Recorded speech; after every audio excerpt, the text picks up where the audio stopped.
So you can imagine he has to face the conqueror. He has to face the Pharaoh.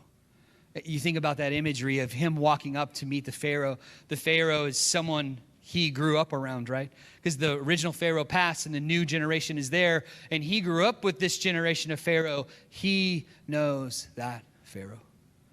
And he has to go and face this one that he fled from, and he killed one of their overseers that was overseeing the slaves. He has to go and face him. He's facing certain death as he walks back into the kingdom. But he has to walk in boldness. He has to walk according to what God told him to do and trust that God will be there for him. And see, I love that. I love the courage that he takes, because as you face the Pharaoh is more than just a person. The Pharaoh for us spiritually and talking about biblically, he's so much more than that. As we look at that imagery of this person, it's more than just a him and a title and a place and a power. It actually becomes more than that in the narrative of the Bible. See, the Pharaoh becomes spiritual darkness. He becomes like a type of Satan, someone ruling over with darkness and with another type of faith over these people, keeping people enslaved. He becomes the political power, and people would put their faith and trust in that political power. He becomes the idea of money. He's someone gilded and has all of these things. He has all the power and all the money, and he has the power of man because he can move mountains because of the amount of people that he has enslaved. He can go and build these things and have armies go and do things.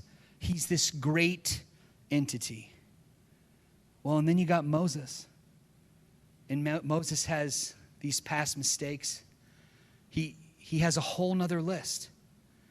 He has guilt from the things that he did. He's no importance. I mean, he came out of the water, out of a basket, from slaves.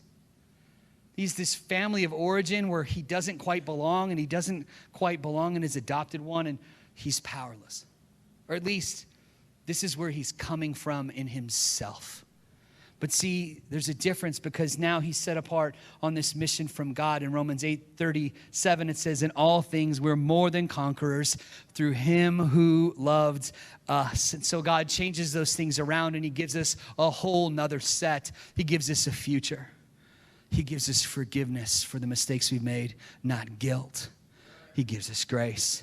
We are adopted into his family as God's child, co-heirs with Christ, that we're now part of the family of God, not just a slave family or not just an adopted family. We are part of the family of God, and we're powerful because we have the power of the Most High God on our side. And so Moses walks in to face the Pharaoh, and he does so to become this great man who God will give the law to eventually. But guess what? He didn't know his story. He didn't know his narrative.